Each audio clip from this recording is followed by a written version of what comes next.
Broadcasting live from sunny South Florida, this is KMA Talk Radio. Life, liberty, and the pursuit of fine cigars.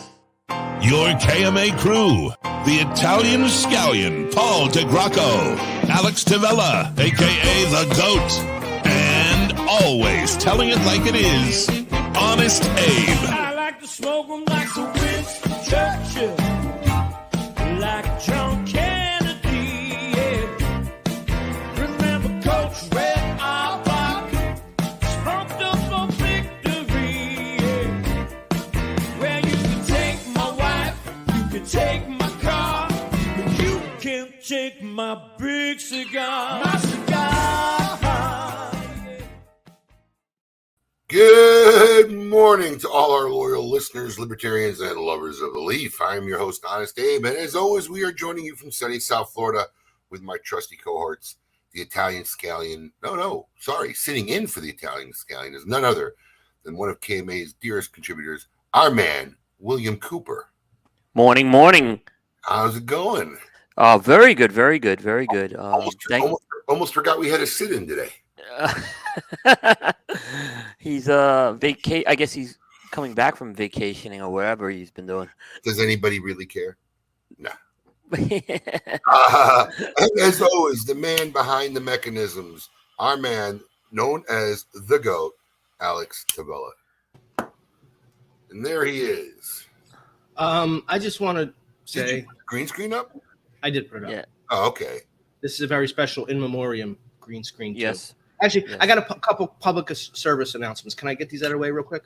Okay. Well, first of all, number one, I don't know why we still call Paul the producer, but that's another. I didn't call him. I didn't introduce him as a producer. I know, but he's kind of Paul the producer. It's weird. Listen, I only give him that title so he continues doing the very minimal tasks of getting the guests. True. He doesn't even book the guests. Just but he calls them. He gets them the link. Info and the link to get on the show. Yeah. All right, so I have two announcements.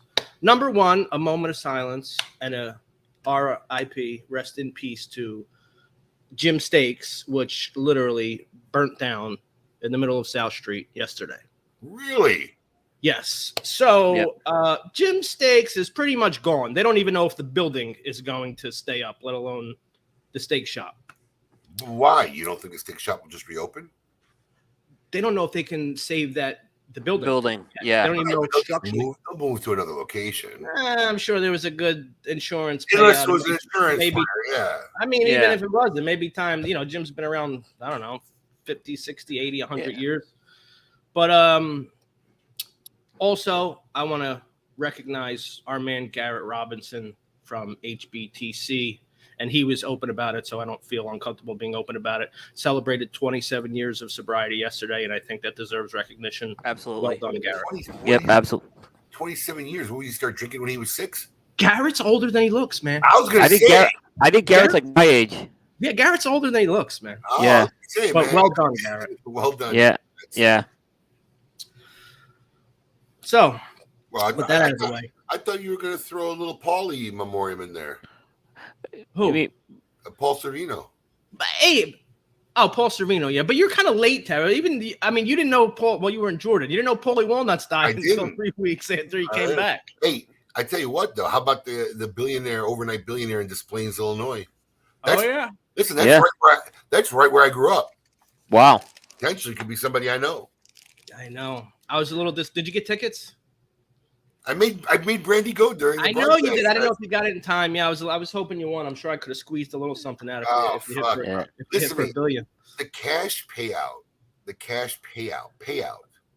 is $747 million. You could literally give every family member and dear friend $100,000 and wouldn't even feel it. And tell them to leave me the fuck alone. Here's $100. Don't ask me. Really? And you wouldn't even never ask me again. You wouldn't even give 100 people $100,000. Whoop! Right. There went 1 million. Whoop! Yep. Whoop! It's a ridiculous amount of money. Unbelievable. I actually spent this morning thinking about what I would have done if I had won. I don't know, man. I mean, it can go either way. I can do well, or you might find me like face down in the Atlantic Ocean in a couple of days. Not with 2 boys, maybe in single days. Yeah, single days. Forget it. I'd have been. Single days we're reading about somewhere between Colombia and here in the ocean.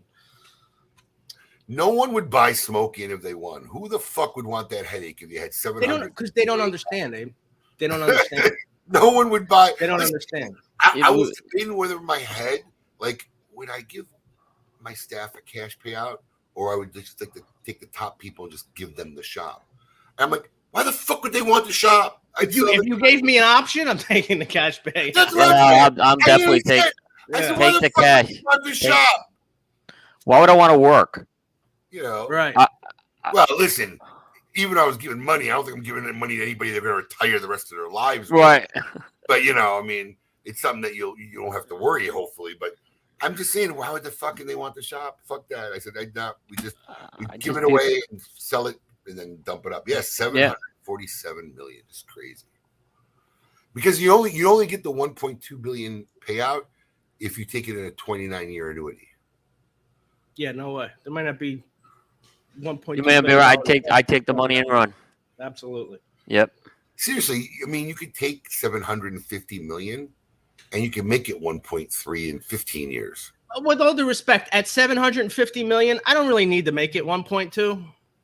You know, my line is pretty good for a while, I believe, unless I'm totally Who was I insane. talking to last night? Oh, my brother-in-law. He was like, whoever won it's going to blow it and lose all the money. I said, look, that's typically true of most people. But 750 million, that's even hard to blow. That's even hard to blow through stupidly. I mean, Yeah. he's like, well, you go buy like, a few $1 billion houses. I'm like, how many $1 billion houses do you think there are in the world? You can't even buy a $1 billion house. Right. Nope. Right. Yeah. It's a project, but congrats to whoever won, man. Your life will never be the same. Absolutely. Hopefully you'll do some good with it.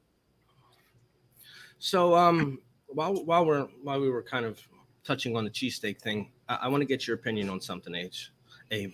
So we had, actually, it's funny, we actually had a kind of a debate, more a demoralizing of Terrence Riley going on when I got the news that Jim Steaks burnt down. But Terrence Riley posted this picture of this cheesesteak thing. Just the look on your face. I'm just trying to see, are those, is that orange stuff onions? There's lettuce. So there's this is what this is lettuce a topping in a cheesesteak? No, Yeah. It's not. I said that looks to me like pepper steak from a Chinese restaurant and somebody put it on a roll. That's what it looked like. Yep. Terrence tried to hold his ground and claim that this was a legitimate cheesesteak. From where? Virginia. Winchester, Virginia. Who gets cheesesteaks in Virginia? Terrence Riley. Terrence Riley. Now, Alex and I was funny because I try to teach my daughter this when we're traveling or eating out, right? I'm like, look at where you're at. Is that really what you want to order off a menu? Right? You don't order a steak at a normal restaurant. It's just a waste of an order. If you really want steak, go to a goddamn steakhouse. I try to teach you that. Don't think about what you want to eat. Consider where the hell you are. Yeah, there were just a couple outliers on this cheesesteak. Number one, the first thing that popped out to me was that green shred of lettuce. The toasted roll looks like a toasted roll. That's kind of a no-no too. Oh, you can't toast a Philly cheesesteak? Well, if you have to toast it, that means you don't have the right bread to begin with. Yeah. That means I don't know. I don't know because Steve Monterano toasts his cheesesteaks and it's the best. Because he has to, because it's Florida bread. He's kind of, look, Steve makes a great cheesesteak. He makes a great cheesesteak. If you get a good bread, crisp on the outside, you don't need to toast it. You don't need to toast it. You don't need. Also, just it being served on a diner plate was kind of a red flag to me. He's in Virginia. I get it. If it's not wrapped in a greasy paper with it oozing out into the bag, then you're already on a bad footing. Yeah. Alex and I were talking about this before the show. Look, a Philly cheesesteak isn't the most aesthetic looking thing out there. I mean, it's not really pretty, but it is what it is. And that wasn't anything resembling a cheesesteak that I saw yesterday. Not a bit. And not a bit. Dave, have you ever seen Terrence's original cheesesteak post, which has brought on all his? No. Yeah. So all right, let me find this. So is this then like a troll post? He's just continuing the trolling of the. I don't know. I guess he likes the abuse a little bit, but he hadn't noticed it was going to happen because he put this. And Alex put the picture up. He put this picture up of a cheesesteak that was just from a very good place, like not a bad place at all. But it looked like he just ordered steak and nothing on it. It was like a bad looking cheesesteak. It was a bad picture. And yeah, and he just continues to. I don't know why people do that. I mean, we were talking about this last night, actually. Yeah, there's a certain responsibility. If you're going to make a Facebook picture post and you're not goofing around, why would you post something terrible looking? All right, I got it. Hey, wait till you let me get this up. What do you see? This is Terrence's original cheesesteak post from I don't know how many years ago this was, but I mean, why would you even post this? It's a little grainy, but even look at that thing. Look at that thing. It looks like Steakums. I mean, It looks like dead. Yeah, Steakums, man. You just gave away your age with that, Coop. Steakum. Yeah, I mean, it literally looks like a Steakum. Right now, I feel like Charlie Manato during my HB. How about that cigar interview? Every time Skip Martin said something. that was it. I listen to me. It's really funny because I made a comment. I said someone needs to screenshot this. I'll see if I could put it up without showing it. Because every time Skip said something, Charlie made a face. And I'm like, somebody's got to screen this when Skip Martin speaks. I'm gonna wait. Let's see if I can do this. Oh, come on! You got to kill a green screen. Hang on. Let me. Somebody actually, I guess, watched the show and sent me pictures here. So.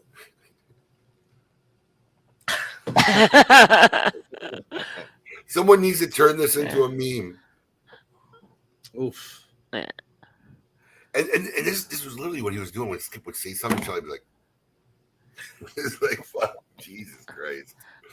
So I didn't see it, all right, but I heard it was a tamer show this year than in previous years. I really can't really recall him. I end up doing a lot of these shows, but there were just a lot of topics that weren't relevant for me as a retailer. I heard that too, like Europe and Cuba and stuff like that. Yeah. Yeah, I was struggling to really stay involved. I think I was just cracking more jokes than I was being more relevant. I was like the humor, the comedic, stand-in. Then I really wasn't more relevant for that episode. And it's very hard to really be in any kind of interview where Skip Martin's on, because you either got to refrain from being just outright argumentative with him, or you just can't get a word in edgewise. So that was a rough show for me. It was really rough to kind of stay in it. I was trying to contribute as much as I can, but they were just talking about things that just didn't relate at my level. And I know those guys love that episode. It's their favorite episode of the year. Jeez. Alan. Because Alan, if you're going to take a food pick, the whole purpose of taking a food pick is to show something that, look what I ate. It's appealing. No, right. What's the purpose of putting an unattractive, undesirable food pick? It's like that with any picture, if you're putting it out there and it doesn't look good, you're going to be open to criticism. Right. Just because Alan posts food pics 4 times a day, I feel like he needs to defend himself. Boy, that guy eats out a lot. He eats out a lot. And now he's going to be on the road? Oof. Yeah. Dude, he's in Texas. That boy's going to become barbecue king. Yeah, Garrett, I don't want Garrett to think I'm not going to show. I love your guys' show. I love it. It's just for me as a retailer, it was I had a struggle to kind of even stay relevant and contribute during the show. But yeah, don't think I was criticizing the show at all. I'm just sharing my personal experience, because I was getting messages from people saying, hey, are you all right? Or it was hard for me to kind of relate to some of the things that were being talked about. What happened in Post Positive? Yeah, post a positive picture of food. Right.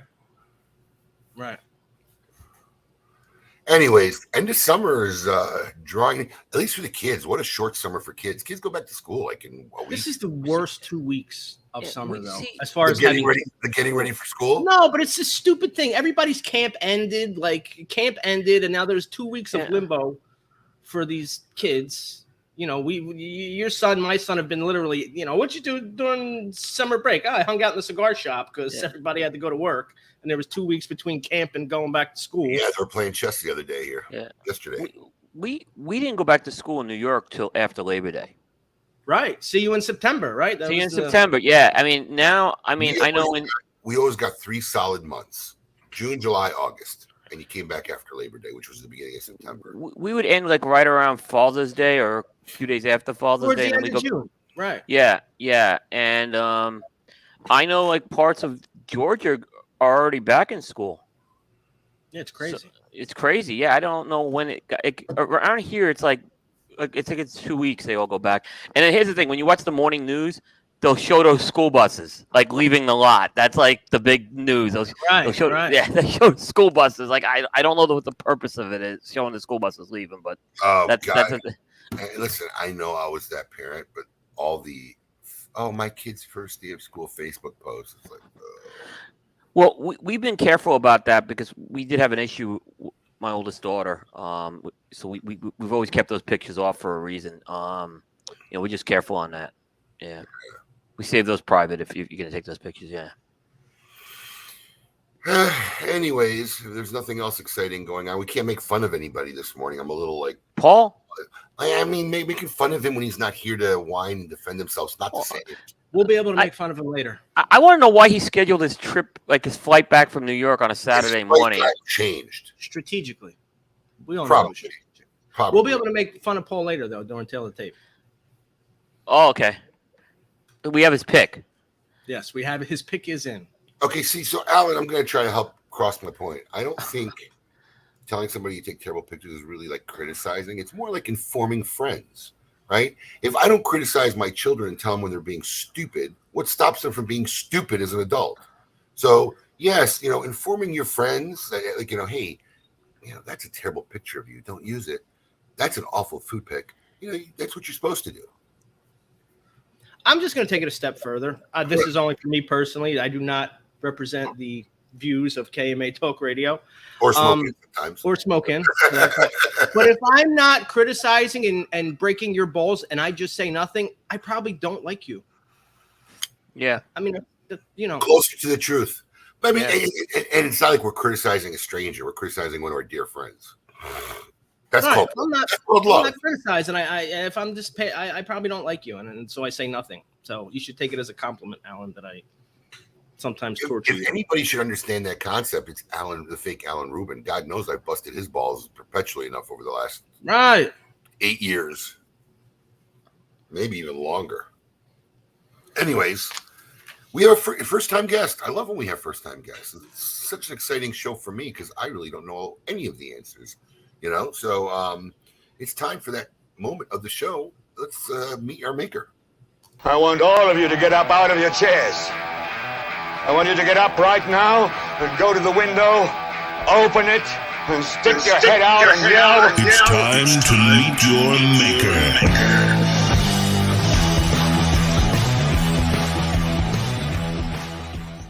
That was interesting. Was I the only one? Luciano, I think, has got some feedback. Okay, I was going to say, was I the only one that got some feedback on there? Today, our Meet Your Maker, we have Luciano Meirelles. All right. Of Ace Prime Cigars. Welcome to KMA Radio, my friend. Thank you very much. Pleasure to be here, Abe. Good to see my friends. Good to see Coop. We haven't seen each other for too long, so it's good to see you again.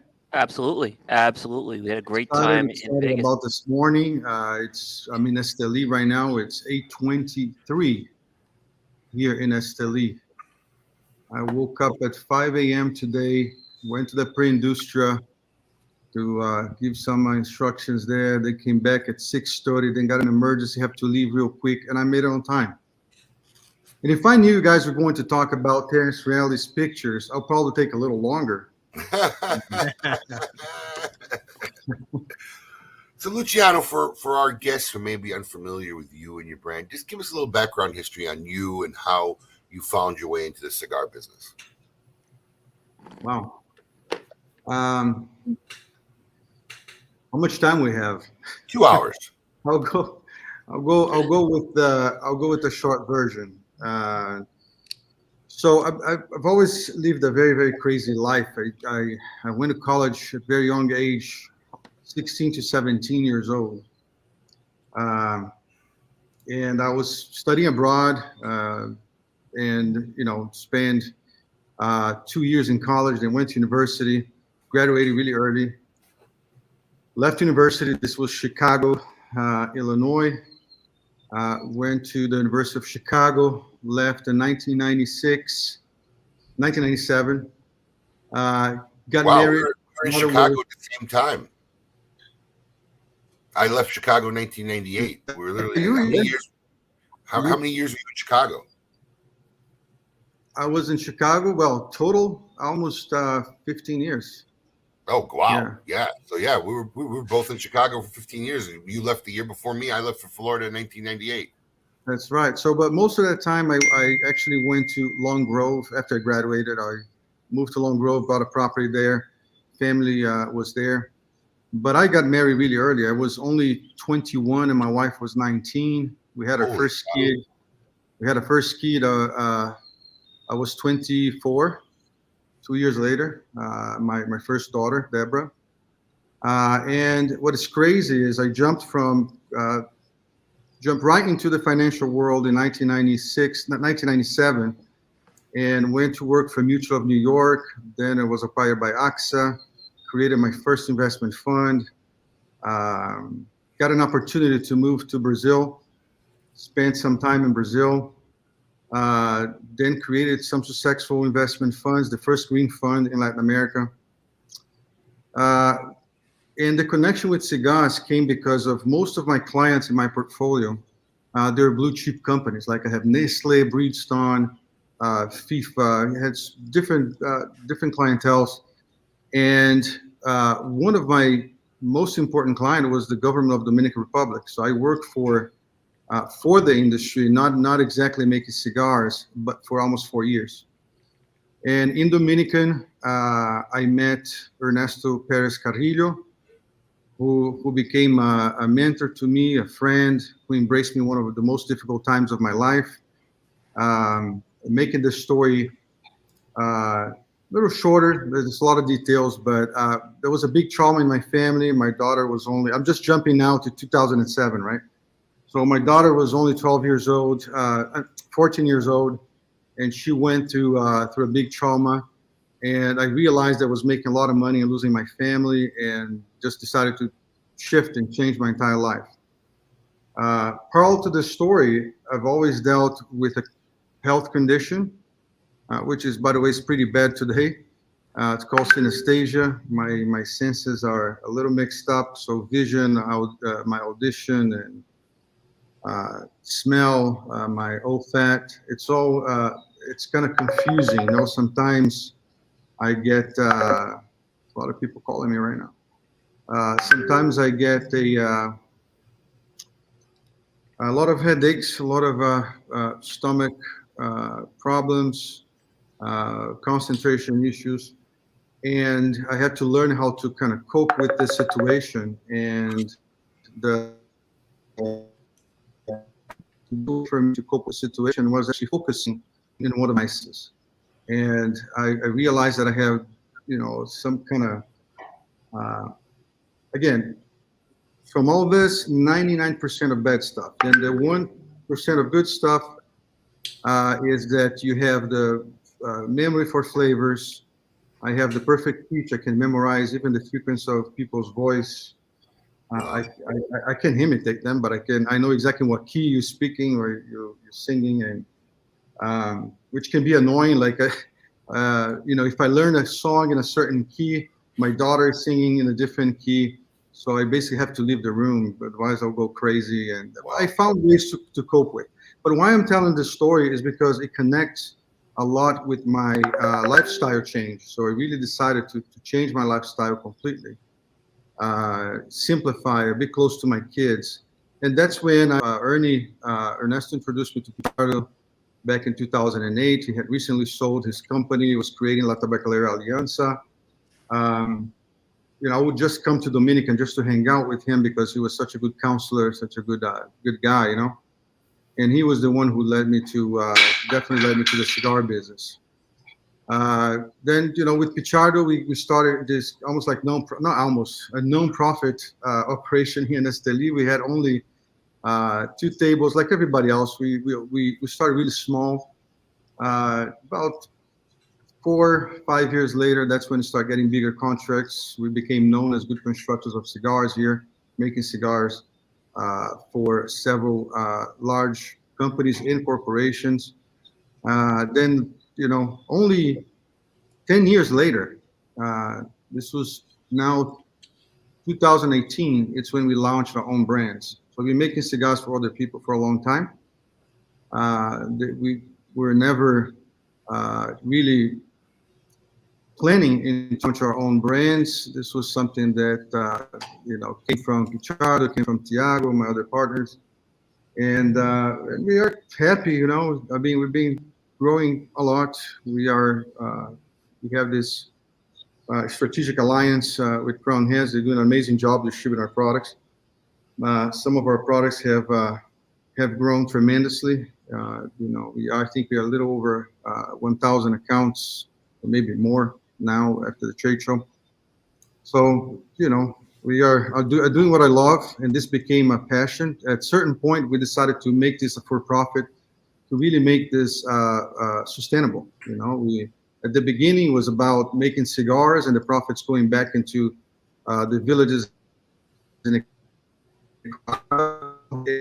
here in Esteli. We help streets and the sewage, the infrastructure, basically in different points of the city.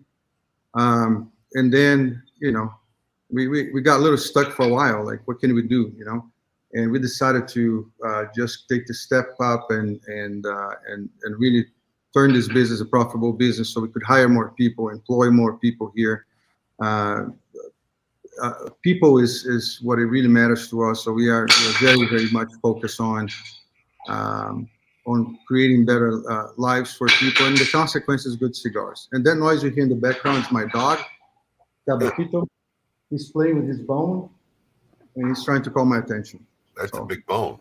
It is. You have three partners in your company. There's three partners in the company. One of them is Tiago Splitter. That's right. Who's an NBA champion with the San Antonio Spurs and assistant coach for the Brooklyn Nets. How did that relationship happen? Tiago and I are friends for a long time. So Tiago is Brazilian. He's German-Brazilian. So he was drafted to Spain. He was drafted to Spain when he was only 14 years old. We re-encountered in 2010, I think 2012. Just a good friend, man. One of the things about my past life, my previous life, is that I had and I have a lot of good relationships that I developed over the years, right? So when I was bringing, for example, Nestle to Brazil, that was acquired by a German company. There was a lot of negotiations involved. It was a blue chip company, so I had the chance of meeting and dealing with chiefs of state, I know a lot of people, and I say this in a humble way. Like I made some long-lasting life friendships, from which I'm grateful. And yeah, Tiago is a partner. He owns a small percentage of our company.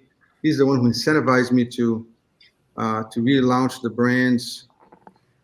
I must say that sometimes I regret putting my name in a cigar. It's I feel like there's a lot of things, a lot of weight on my shoulders when that happens.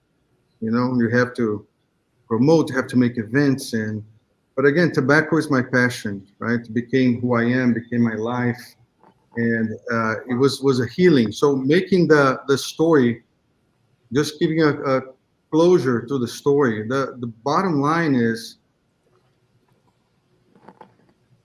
tobacco, cigars, growing tobacco, because we came the opposite side. So that's something I forgot. We start first growing tobacco, then fermenting, then factory, then brand, which is exactly the opposite way of many companies. It made me complete, like I was struggling with that disease, and tobacco was one of my therapeutical daily sessions where I would, just kind of start blending or start making fumos, and that would actually help me through the rest of the day. And that became a practice that I do to this day. Even when I'm traveling, I make sure we import leaves enough for me to do my traveling with my leaves, So it's, I think that kind of tells a little bit of the story, how I got into the business. Of course, there's much more. There's several things that happened afterwards.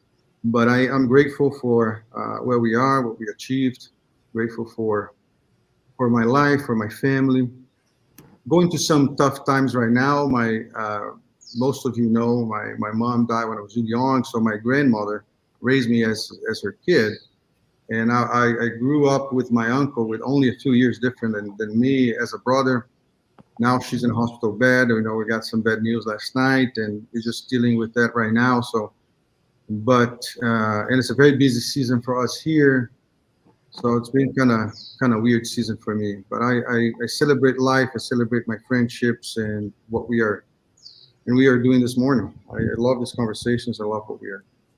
Luciano, right before I guess I heard of Ace Prime, there was a cigar that you worked on for Crown Heads, Juarez, and I remember when that cigar, when they announced that cigar, they were talking about this factory Pichardo. A lot of us hadn't heard of that, and this cigar became a big hit. Um, how did that relationship come in terms of you getting a project with Crown Heads? And this is before you had the strategic alliance that you had made this cigar for them. Hey, listen, there's a lot of things that happens here in Esteli, and I'm sure in Dominican as well, that I don't believe that all the retailers, all the cigar media know. You know, like there's so many factories here that I've never heard you guys even talking about or mentioning anything about. That sometimes they are like in the back scene of something else. Sometimes they are support to other factories. But that relationship happened maybe I would say probably about 7 years ago. Miguel Chodel, he was a very good friend of mine. We know each other for over 15 years. And he would bring some samples of our stuff, I think, to John and to Mike. And eventually they got interested in some of the things we're doing. We start sending samples. Mil Diaz is a good example. Mil Diaz is a sample that we actually had a meeting at the trade show. I think it was 2016 or 15. And at that trade show, because we had many clients that we made cigars for, and we would go every year just to support them, right? So we're sitting at Crown Heads booth and talking about projects and stuff. And we gave them that cigar, and Joey immediately fell in love with the cigar. It's something that I was very, very proud of. And then we just kind of tweak it, things here and there. Only 3 years later, when we launched Juarez, it's when we considered the possibility of do a collaboration where, Tabacalera Pichardo and Crown Heads would come together to make the cigar. And we didn't expect that would grow so much. Hundreds of thousands of cigars sold just right off the bat. And I think right now, if I'm not wrong, I don't want to say anything stupid live, but it looks like it's the top #1 selling for Crown Heads. Wow. Yeah, it's a monster. I know that. Was that in your Battle of the Bands? It's what? It wasn't in mine, but it was in one of the packs of Battle of the Bands. Kevin's. I think it was in Kevin Shahan's. It's a great value cigar. Okay, yeah, I remember it was in somebody's Battle of the Bands. Yeah. Cigar. Yeah, I mean it's a great cigar, and it's a great value point as well. Lucia, you mentioned the disease you have, synesthesia. I actually Googled it. Wow. What was that? I actually Googled it when you mentioned it. Wow. So there's a I guess this came up at the trade show because now you are producing cigars for Tim Osgener as well. Mm-hmm. And Tim Osgener's, you built a connection, I guess, with Tim Osgener over this. And it actually has led to a project that they're doing. Yeah, I mean, when I first met Tim was in Nashville. I remember going to his office, and he had paints of Ken Osgener all over the place. And one of the artworks was this kind of bricks of different colors that he called synesthesia. And apparently, some of the artwork that he did after that piece was also based on synesthesia. I don't think he had synesthesia, but right. he was obsessed with. He wanted to kind of create some sort of algorithm where he associated each one of the numbers of pi, to a color. And I think it was it was brilliant. I think it was a tremendous artist as well. Besides being this kind of vanguard cigar maker that set a trend in the market, that guy he was a genius. His father, and so is Tim. Tim is extremely smart too. So when I went there, I told him, I said, listen, I have that. and we talked for hours about it. And then when he came and visited the factory here, I told him, I said, I do when I make some blends and I see in a specific color, I just archive them. So I have my yellow, I have my red, I have my blue, and he said, show me your yellow. So I showed him the yellow. He liked it a lot, and that became the synesthesia. So he trademarked the name, and he did in the honor of his father, and we are very honored that he picked. I am very honored that he picked that blend, and he gave his signature on the size and Vitola, and it was it was very nice working with him. He's a great guy. What a cool story. Yeah. Yeah. Now, I know Paul's going to cry because he's not here to talk to you about this, but you're also a sommelier. Yeah, again, because of my condition, when I was living in Switzerland, I decided to go to wine school. So, and then I had time to. How old are you at this point? When I went to Switzerland, this was right after London. So I went twice, but the first time when I did my first year of sommelier, my L1, this was back in 2000 and no, this was in 1999 or 1998 actually. So that's when I did my first, because I spent only 8 months there. Then when I had when I was working with FIFA, and this is like fast forward to 2012, is when actually I did the L2 at the same school. So now, did you do this for work reasons? Were you interested in becoming a sommelier, or did you just do that for personal reasons? No, it was just because Zurich is fucking boring, man. There's nothing to do there after 5 o'clock. So once I was done with FIFA, I had the only thing I had to do was read a book or exercise, kind of walk around. I don't know if you guys know, most of the bars and everything closes after 5, and some of the nightlife starts at 10 o'clock at night. So in between like 5 and 10, there's basically nowhere for you to go, nothing for you to do, unless if you drive to Germany, or you drive to the south part and you go to the French side, you go to Geneva. Then they have like nice places that stay open until late. But Zurich is mainly a financial city, and there's absolutely nothing after 5 o'clock. So I was just bored, and I decided to go to school. Wow. Do you, when you go out and have dinner, do you ever interact with the other sommelier? Do you tell them that you're a sommelier as well? Do you ever even waste time talking to a sommelier? So when I was younger, I used to do that. But then sometimes I noticed, my wife would say, hey, what you just said kind of sounds snob, so you got to stop doing this. So now I hide the fact that I am a sommelier. I don't tell anybody.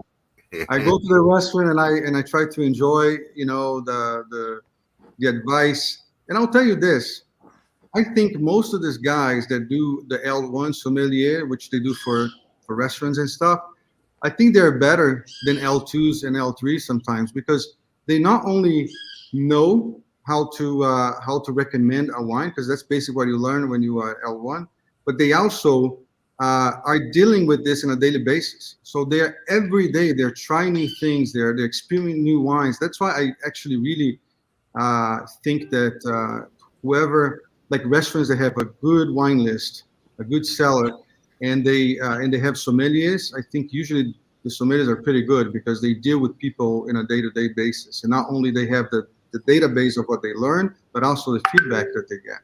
I don't have that. I went to school, and I feel like I'm always cheating, because the superpowers or being able to be a super taster gives me an advantage. So there's no merit. There's no like, oh man, this guy. I say, oh, it is what it is. There's a lot of bad stuff that comes with this, but I don't feel like I deserve any compliment for for what I do with my palate. You know, I That's don't. you at least. I'm not sure I get Garrett's comment. Am I saying it wrong, What? or does he just like the way it sounds when I say sommelier? Yeah, sommelier. Yeah, it sounds like a. Um, Sommelier. it's almost like I know. It sounds like a mathematician, like you sum things. He's not just breaking up for me, is he? No, he's breaking up a little bit. Okay. He's breaking up. Um, You're good now.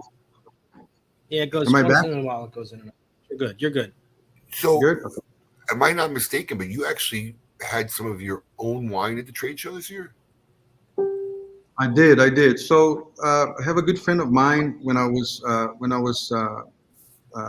working for FIFA. His name is Jerome Valk. He was the general secretary for FIFA during those years, and we became good friends.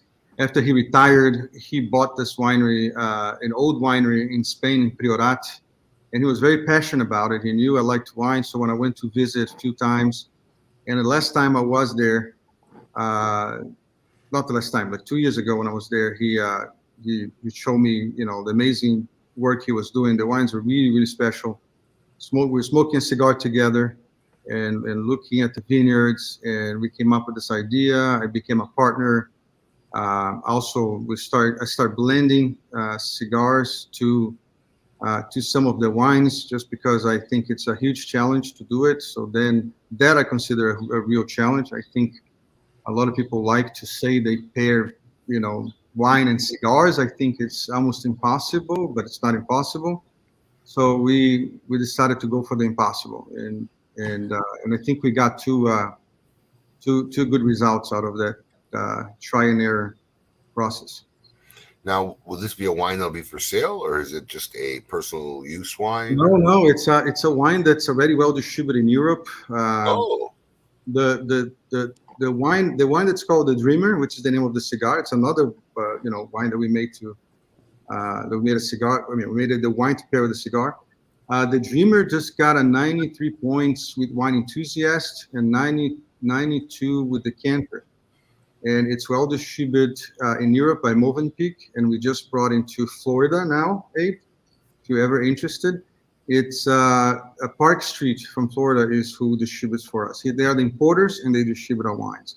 The M, which is our entry line, got 91 points by Wine Enthusiast as well, and it's also available here in the U.S. now. We just brought in. I think the container arrived, or it's about to arrive. wow. First bottles. Luciano, you've approached pairing like no other person I've seen before. You focus a lot on the pH levels and the acidity. Talk about that and how that kind of fits into what you're doing with the pairings of the cigars and the wine. Yeah, I think the best way to explain this is just talking about how we perceive flavor, right? Which has with how we perceive our senses. So if you think about it, you're only able to see things because there's a reflection of light into an object, and that reflection, it's what makes you see, and that is decoded to your brain, right? To the hypothalamus, the back part of your brain. And your audition are just vibrations of sounds, and those vibrations, those frequencies, your eardrum understand those vibrations and convert into electrical signals to your brain. That's why you can hear. So how do you perceive flavors? How your brain decodes flavors? We have thousands and hundreds of thousands of receptors in our mouth, but they are basically divided in two types. One that's called the ionic ones, which is basically electrical reactions. It's when you put any element in your mouth that's too cold or too hot. It's what prevents you from burning internal organs. If you have like a hot tea and you put it in your mouth, how do you know it's too hot and you're not going to burn yourself? It's because of those taste buds called the ionic taste buds. Now, what makes you perceive umami, salt, sweetness? It's actually an enzyme. So your brain immediately produces an enzyme that's present in your saliva. So you have to produce saliva to perceive flavor. You cannot, you have to have a certain amount of saliva to perceive flavor. If it's in our upper palate, the back of our throat, you don't have to salivate much. Those areas are always somehow moistured, otherwise you couldn't breathe. But the taste buds that are under your tongue and in the sides of your cheek, they only activate when you salivate. When you salivate, there is a protein. I know it sounds maybe too maybe boring. I don't know. You guys let me know. So that the enzyme covers the molecules of the food. So have you ever tried to eat an apple, and when you're going to eat the apple, bite the apple, you spill saliva immediately? It's in a fraction of a second. Your brain is capable of producing those enzymes. They're present in that saliva, and that will cover the molecules of the food, and your brain will decode if it's salty, it's sour, if it's umami, if it's sweet. So it's basically these two types, right? So if you can understand how that works, like you don't even have to be a scientist to know this. You just gotta understand this basically these two types. You're gonna perceive what is hot, what's spicy, and then you're gonna perceive what's umami, salty, and sweet. So there's also three types of pairing, basically. And I think we discussed about this before. You and I could. One, it's called the complementary pairing. Complementary pairing is when you have elements that make each other better. Abe, is that steak that you like that when you have with certain wine, that steak tastes better? And then you have the wine that actually when you have with that food and that cheese, the wine tastes better. It's called the complementary pairing. Then you have the antagonist pairing. It's when you mute some part of your mouth to brighten a different area as a contrast.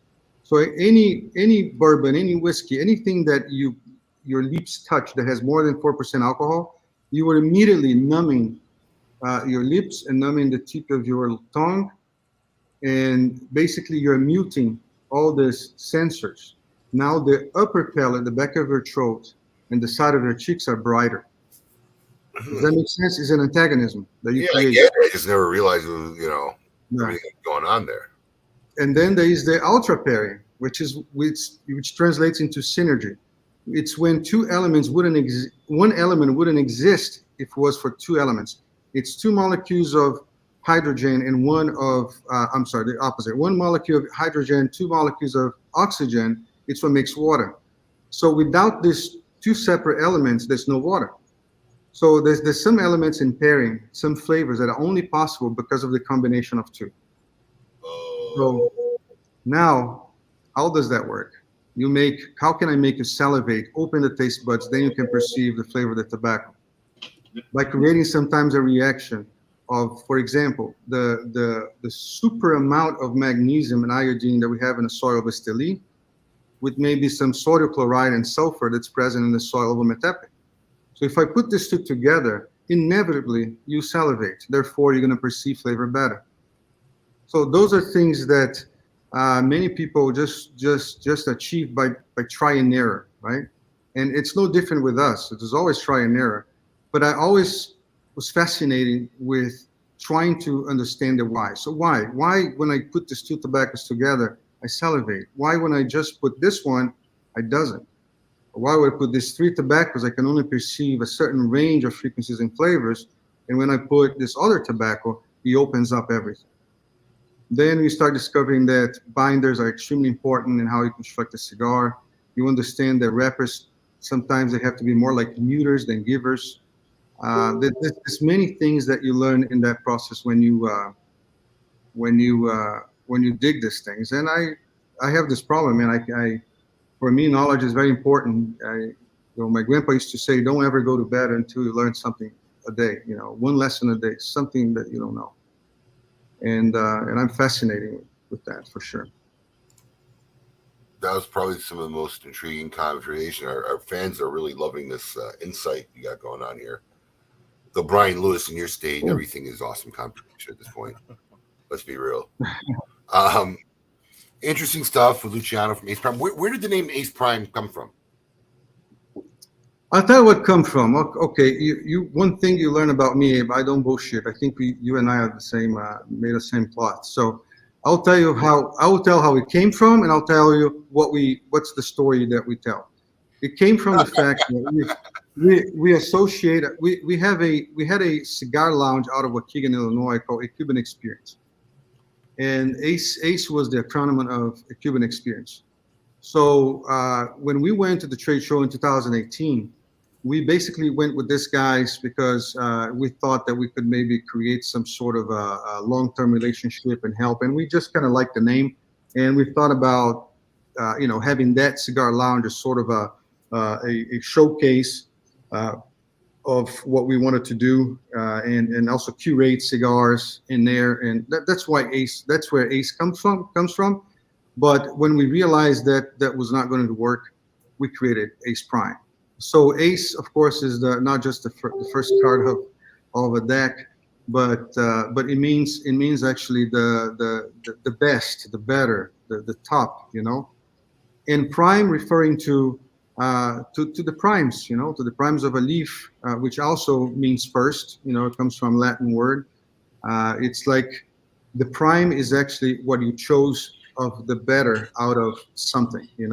That word was very much used in Latin in the Bible when people would make offers. The Jewish people would come to make offers to God, and He would bring the prime or the best of their crops to offer. And Ace Prime would just make the combination. Mark Reddy, it's our marketing VP, and he just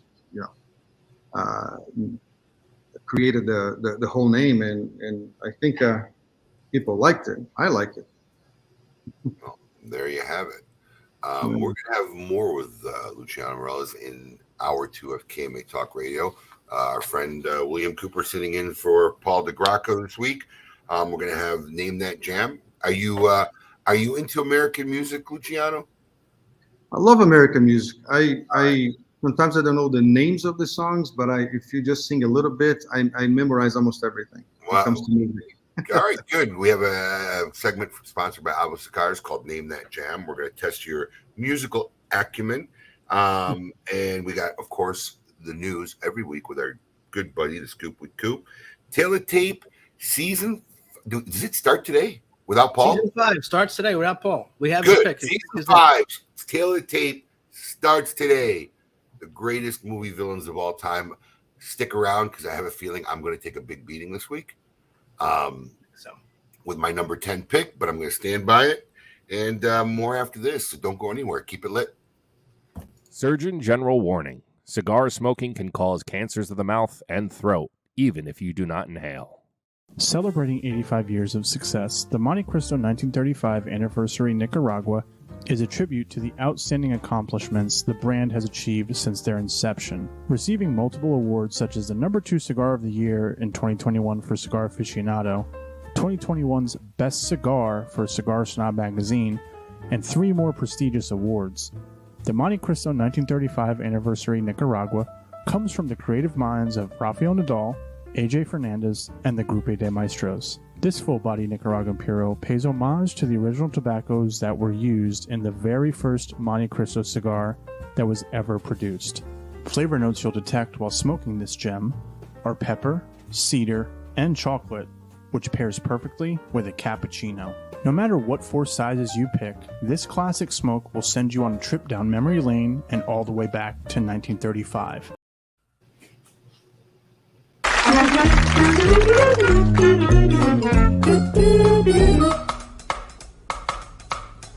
Phenomenal. Phenomenal. Phenomenal. Phenomenal.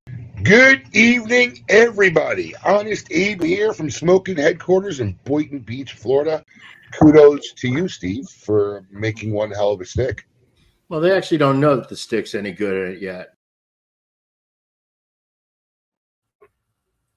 The H. Upman, Nicaragua by AJ Fernandez. The original versus the heritage. What's the difference between the two?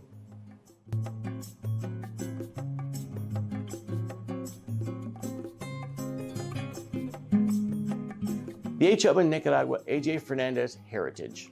The story of AJ Fernandez, coming from Cuba, raised by his grandmother out there, has a lot of love for the country, but also he loves tobacco and he loves his new area where he bought his farm called Finca La Lilia, named after his grandmother, Farm of Lily.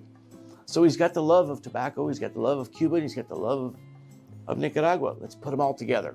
So that tells the story of this triple fermented Brazilian Matafina wrapper and AJ estate grown Nicaraguan binders and fillers, creating a beautiful array of some sweetness, soft leather, a little bit of spice, with nice aroma notes of black pepper and earth tones.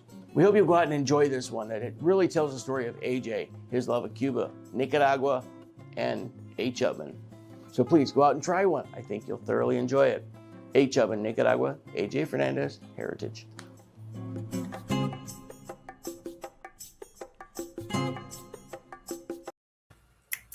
That music got me going there. Honest Abe here, back with hour 2 of KMA Talk Radio, episode number 468, with our very great guest, Luciano Meirelles of Ace Prime Cigars. Yes, sir. Garrett Robinson, that was me. The hard cuts killed me. They just cut so hard, I didn't have time to transition to the next one. We got to fix those videos. So are you telling me that Paul has a little more skill with you in that? Well, I don't know. He's just used to how long and where the stop and start is. Oh, you know, where it stops. Is that where it is? Yeah. They just cut so hard that you got to be ready to fire the next one in. I texted you some good ideas for next week. Yeah. Probably just solve that, get it out of the way. Anyways, we're back with hour 2. It's time for one of my favorite segments of the week, sponsored by dear friends over at Avo Cigars. We're going to test Luciano's musical acumen right now, and we're going to see if he can name that jam.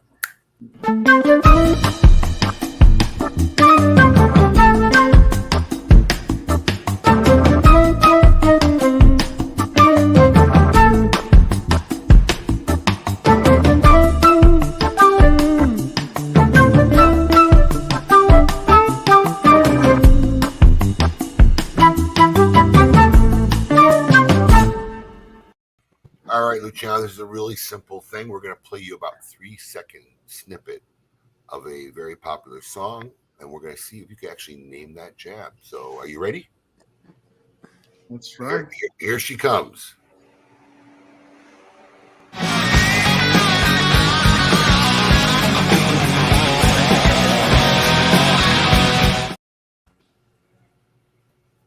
Oh boy. That's a that I don't know the name of the song. I know what the song is. I think I know what the song is, but I just don't know the name of the song. But we can play it again if you like. Yeah, do it.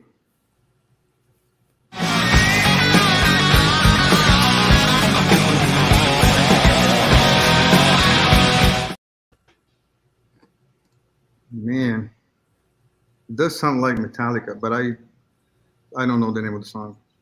Well, Alex, let's show Luciano what that jam was. Take me down to the paradise city where the grass is green and the girls are pretty. Take me home, yeah. A lot of Paradise City. Listen, right? It's all. Man, I grew up listening to this thing. See. A lot of Welcome to the Jungles there. They got the band right, yeah. Couldn't see the name of that John. They named that jam. Thank you to our fine folks at Avo Cigars. Continue to check out Avo Cigars for the many wonderful musical jams that they make with their blends. And there you have it with Avo Cigars. All right, time to pick your brain on hour number 2. Now, you had a couple new releases. One that you handed me the opening night at the Gala, which was actually one of my favorite cigars of the show that I tried that I can remember. I mean, after about day 2, your palate's just finished. Yeah, it's hard. It's done. But why don't you tell us some of your new projects that are going to be coming out? So on the Ace Prime side, it's basically 2 cigars that we launched at the trade show. One was the trade show exclusive that we announced that we intend to actually expand sizes. So that size will be the exclusive for the trade show, but this will become a regular line in 2023, which is the Maria Lucia. Maria Lucia is the name of my mother.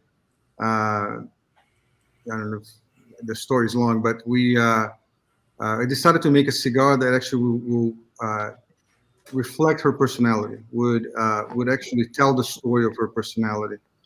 and we can dig that if you guys want. But she was this amazing woman. She died when I was only 12 years old. Wow. So all the memories I have of her, it's connected with my my synesthesia. It's the texture of her voice, her skin.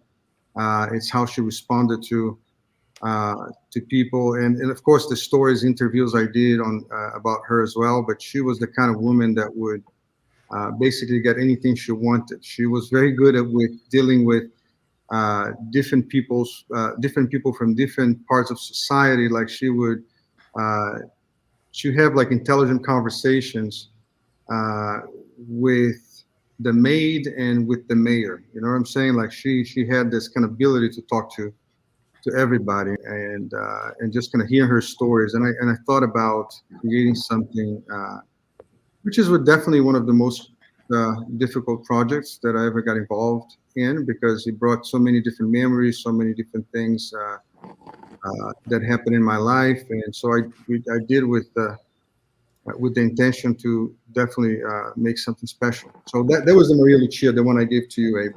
Yeah, I really liked it. Yeah, it's a Connecticut broadleaf wrapper. We have a Brazilian binder, and it's a double binder. I'm using Peruvian tobacco and Dominican from La Canela, and other Nicaraguan fillers. So I like to say that making a broadleaf, it's paradoxically the easiest cigar to make and the hardest cigar to make. So it's the easiest cigar to make because you can put whatever tobaccos you want, cover with broadleaf, and the broadleaf is so prominent. And that's why there are many cigars that have the broadleaf taste profile, where people are just looking for that specific taste profile, but they're all kind of very similar to each other. I didn't want to do that, so we went to like hardcore on very acidic tobaccos, like the Peruvian or the Dominican from La Canela, the Piloto Cubano. So we use very acidic cigars, because the acidic tobaccos, because the Connecticut broadleaf is very it works very much as a muter of acidity. So then we made a very bold cigar that is delivered that strength without overwhelming you, without any harshness, any bitterness, any even like spices are very, very subtle, but there's a lot of strength, there's a lot of character, and I think we achieved something special there. And the second cigar that we launched at the trade show was the M, or the Mas Igneos. For the first time, it's like by really testing. We tested the blend with the chemistry kit to find a certain level of pH that we wanted, which was more like a neutral pH, just to kind of create a baseline for the pairing with the wine. So it really worked. Again, it was one of those cases where you try different things and you create. I remember we made about 12 teas of the blends. So it was 12 blends to get the right pH. And once you find the pH, now you have to just work with the levels and the proportions and make sure they don't alter much of that pH. So we did with pre-light the cigar. We make the cold tea of that using an alkaline water of the cigar, and then we use after combustion, we use the ashes to test the pH as well, and it worked. You can ask Coop. Coop smoked that quite a bit, I guess. Yeah. Oh yeah. That was my favorite cigar of the trade show, by the way. It really. I mean, both these cigars. I'm just saying, we're doing our top 5 lists from our team this week, and I'm telling you, all 4 members had Ace Prime cigars on there. One of these 2, but yeah, I mean, and it was just. I mean, it was such a natural with that wine. I couldn't believe it, and I was. I was over at the house with you that night, and it was hot out there too. And I didn't think this was gonna work for me at all. But I'm telling you, it was exactly what you said. And what's the other cigar? So it's the Maria Lucia that I told you before, and then this one that we test the pH. It's called the M, or the Mas Igneos. Yeah. What does that stand for? That's what I meant to ask. Well, the Mas Igneos is the name of our winery and our vineyards in Priorat, Spain. But the meaning is house of ignition. It's a Catalonian expression. So Mas in Spanish, of course, is more, but in Catalan, it means a small castle, a small house. So and Igneos is actually the Latin orange of the word ignition in English. So it's house of ignition. That's when will these start shipping to retailers? I think they are. There's already a big chunk of all the cigars already in the warehouse in Nashville, and I believe the rest of them are arriving this week, because we just shipped. So I would assume that it's going to start shipping about 15 days. That's my guess. But yeah, it depends on how the logistics operates there in Nashville. So that's something I don't control.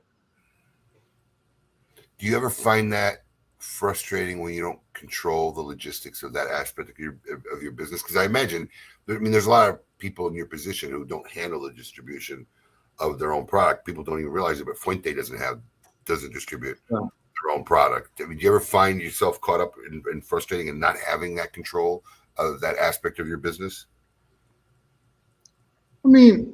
I think all I can say about this is that I think Crown Heads are doing a great job, and I have nothing to complain about that. Of course, sometimes I think it's better, when you control everything.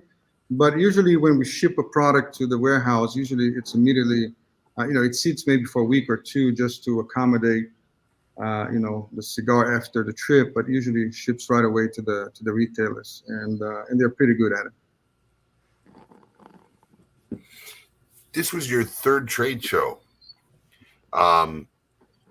So this year, obviously much better than comparative last year.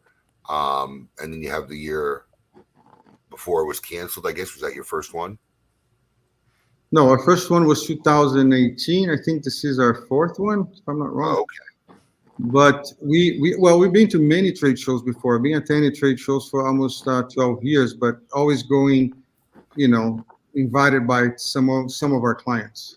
Sometimes we'll go by with one company. Next year we go with another company. But this is your third or fourth time as Ace Prime. That's correct. Right. Interesting dynamic, because we had Juan Cancel about a couple weeks ago. You for the last two trade shows that I can remember are in the Crown Head booth, and we had Juan Cancel on a couple weeks ago, kind of had that same relationship with Espinosa Cigars, and this was his first year. He kind of broke out and had his own booth and talked about how he felt it was much better for his brand. Is that something you feel like you may eventually do? Are you comfortable in the presence of the Crown, your distributor's booth? I don't know, Abe. That's a question that I really don't know the answer right now. Never crossed your mind. Yeah, but you've done it. You actually had your own booth the first year. We had our own booth. We had our own booth in 2019. Yeah. I don't know if it was the first time that actually we had a decent sized booth. We had a basketball court behind, and there was a beautiful booth. We had displays for every single cigar in LED. So it was a nice presentation. For us, it was very important because it was the official launch of many of our brands, and that year was a very interesting year because we were the only new company at the entire trade show, because nobody had the courage to launch. Nobody had the courage to launch a new company when the FDA was threatening to shut down everybody. So we were the only company that actually did that, despite all the risks. And you went in with a lot of SKUs into that trade show. It wasn't just like you went in with one line with 4 SKUs. There were a lot of brands that you launched that particular year. Yeah, we hadn't seen that even in a while. Prior to 2016, we hadn't seen anything like that. Yeah, we had actually all of their lines, with the exception of the Traveler, that was a limited. Everything else is still in the market today and doing well. So it's steadily growing. So we really have maybe what's a little different than Crown Head's vision. I don't want to speak out of my realm here, but it seems like Crown has invested a lot into the limited stuff, and expands a lot of the main core into limited, which I think it's a great idea. But we always focus on the core line. So we've been launching core lines every year since. And even what was a PCA special on 2000 this year will become a core line next year. The when you started though, I mean, the first year you actually, I remember the story because Barrett actually covered your booth that year. You had Dominique Wilkins at the trade show. Tiago was there. So you've worked with athletes like Tiago, Dominique Wilkins, and Adrian Gonzalez. A lot of the sports celebrities. What have you learned from that? Because sometimes that has been a mixed. That's been a mixed thing. It's worked for some people better than others, but you've seen like you've well-rounded the portfolio. We'll talk a little about that. I think there's a caveat there. I think it's well known in the entire industry that apparently celebrity cigars don't sell, and they trend to kind of fade away. And I think that's a reality of what we've seen before, especially that there was some very big names, big celebrities that launched their cigars, but for some reason, people don't trend to gravitate. They usually like to see these celebrities in events, and they go and ask for autographs. They buy one box, and then there's no continuation. So you don't see the celebrities coming and promoting the cigars because that's not their business. They don't put their faces all the time. I believe that's the main issue. You see now what Espinosa is doing with Guy Fieri, and I think there it seems to be a little different because Guy Fieri is being very, very present in all these events, and he's coming, putting his face and taking pictures. It seems like they're constantly promoting it. I think what makes the difference there is he's not even doing it as a job. Guy Fieri really likes this culture, likes the cigar business. So for him, it's not even like it's something he really where he wants to be and work, and he wants to do that kind of stuff. I think that's resonating with the consumer base, and hopefully that passion and fire will stay there. Yeah, and I think, but here's the caveat I was telling you about. I think there are many cigars, and I would say on the MXS line specifically, our signature cigars, we never intended those cigars to be celebrity cigars. I think the fact that we had Dominique Wilkins, Tiago, and Adrian Gonzalez helped us leverage some exposure in some places. And that kind of was quite interesting to see how people would maybe use those cigars as an entry line, and then they'll get to know our entire portfolio afterwards. But also, I think that we're just being marketing wrong. When I say we, I include myself. I think, for example, that the MXS Dominique Wilkins was one of our best blends of 2019. It's not the best one. I think that the MXS Adrian Gonzalez is one of the most underrated cigars that we produce in our factory. For me, was the best blend I ever made on 2021. Wow. So, but again, the cigars are great. The branding of MXS, I think, at some point, it's nice. The packaging is beautiful, but I think we have to find a way where those signatures are not detrimental to the sales. In our case, I don't think it is, but it's funny, even like with the salespeople, when they go and they talk about the cigar, the first thing they say is, oh, by the way, this is Adrian Gonzalez cigars. You know who Adrian Gonzalez was? Oh, he was this amazing baseball player, Hall of Fame, blah, blah, blah. And they don't talk about the cigars, Right. And I think what needs to be changed is how you approach this. This is actually this amazing cigar. This is the characteristics, this amazing packaging, amazing brand. And by the way, it's so good that one of Luciano's friends, put his signature on. Like I think it's a different approach. And I think since we start doing that, we saw a little more increase in sales on these lines because it's a pity. You got amazing blends out there. The MXS is always a yearly project. We decided to give another year for the Adrian Gonzalez, but 2018 was Tiago, 2019 was Dominique Wilkins. I mean, 2019 Thiago, 2020 Dominic Wilkins, 2021 and 22 Adrian Gonzalez. Do you think too that, like, well, what I've heard a lot about the athletes at events is particular athletes are, their autographs are being resold and everything, and this has happened at a lot of book events that they've been involved with, that they get very gun shy about doing some of these events because they worry that's going to happen. And I think the nature of a cigar event is just different than a book signing event, in that it's more social, more interactive.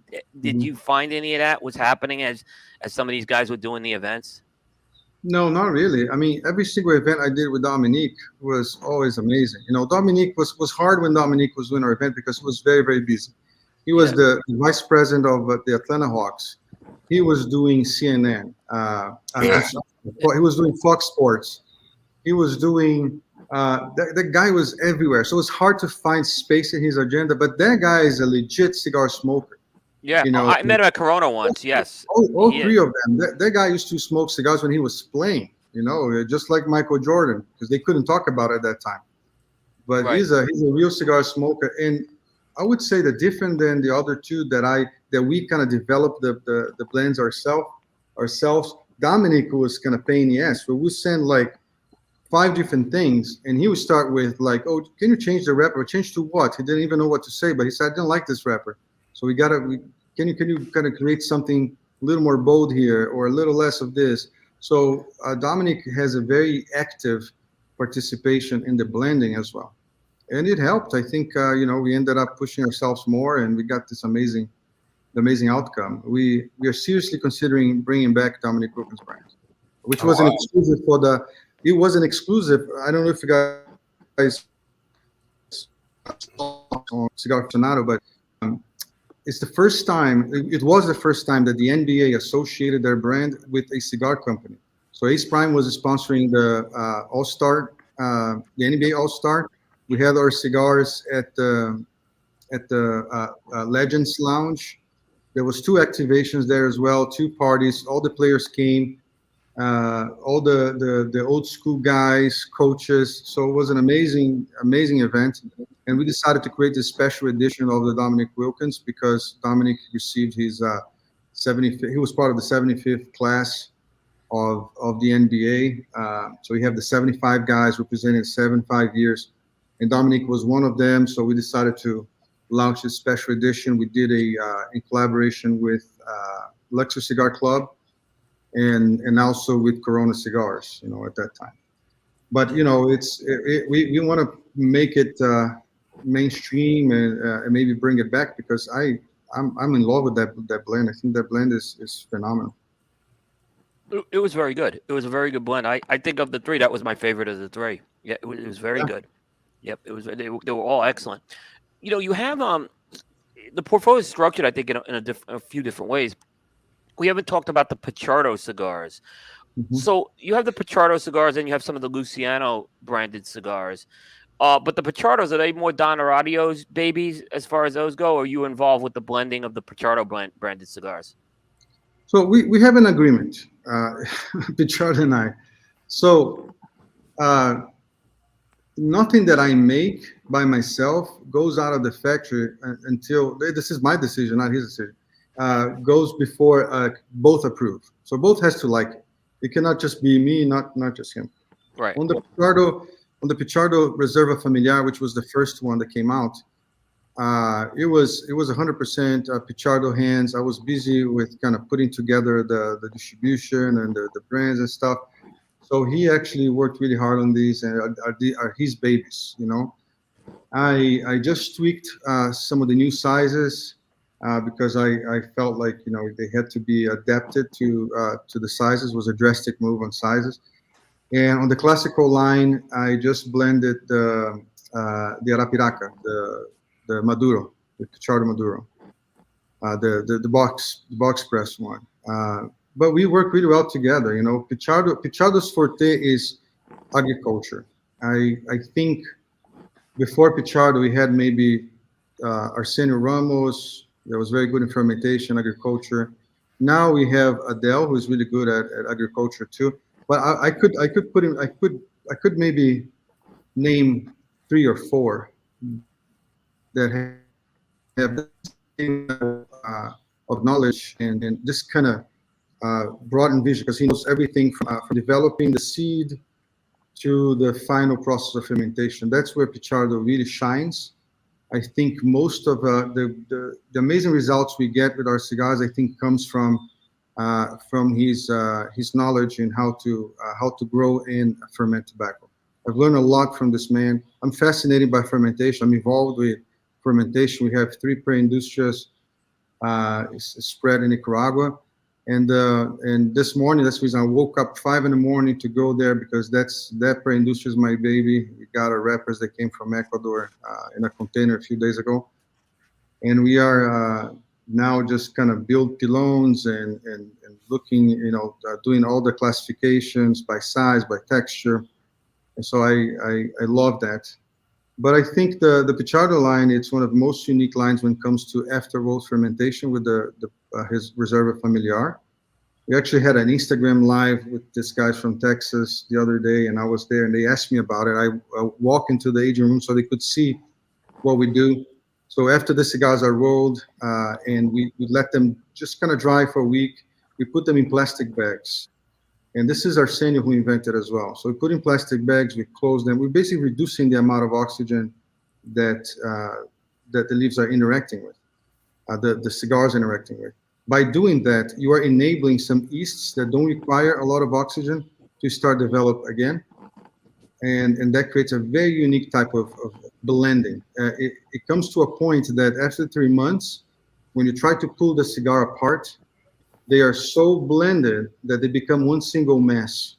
So you can even separate the leaves. And if you have a Pichardo yourself, and if you want to sacrifice one of the Reserva Familiar, open it and you see what I'm talking about. It's almost impossible for you to separate the leaves because they become almost like one matter. They melt it. Yeah. Our resident tabacero and cigar sommelier extraordinaire, Brian Lewis, has a question for you. Does ammonia make you lightheaded, or is it the nicotine? Oh, that's a very good question, man. That's a very good question, because there's a misconception. I love to bust these myths that they're out there, that sometimes, and I said this live with Coop as well, sometimes, not just the cigar media, just retailers, people in general, they hear one story from sometimes a sales rep, or because they came into a tour in Esteli and someone said some bullshit, whatever, and they keep repeating it and repeating it and repeating it until it becomes true, right? Because no one's told them it's wrong.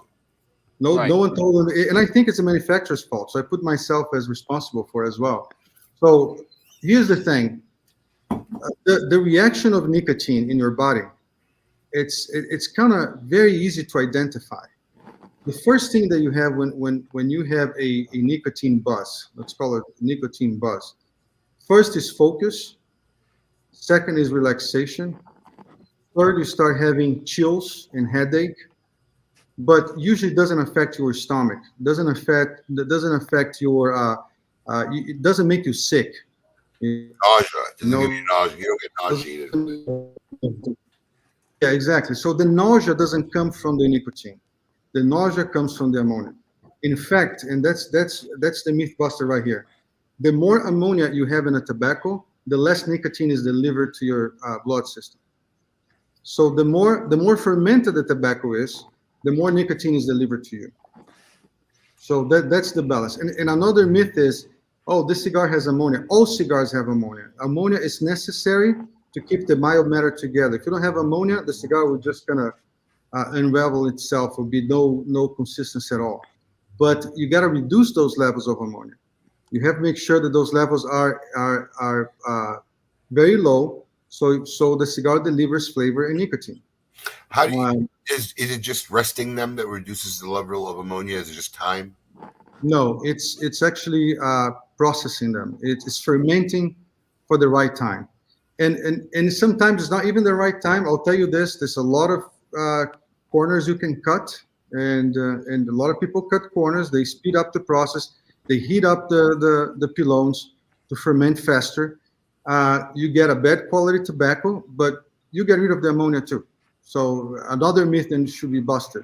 Sometimes you can have a tobacco that's only aged by 6 months, but they speed up so much that process that the ammonia is gone, but so it's the flavors, so it's the oils, so it's everything else. But normally, the thin leaves, the low primes of a tobacco, they ferment faster. Can be between 6 months, 8 months, and the Viso, the Ligero, will be over a year, year and a half, 2 years, and they are ready. So depends on the temperature. The lower the temperature, the better it is. So the longest you ferment, of course, especially tripa, especially the fillers, the better. But ammonia on the other side gives a lot of nausea.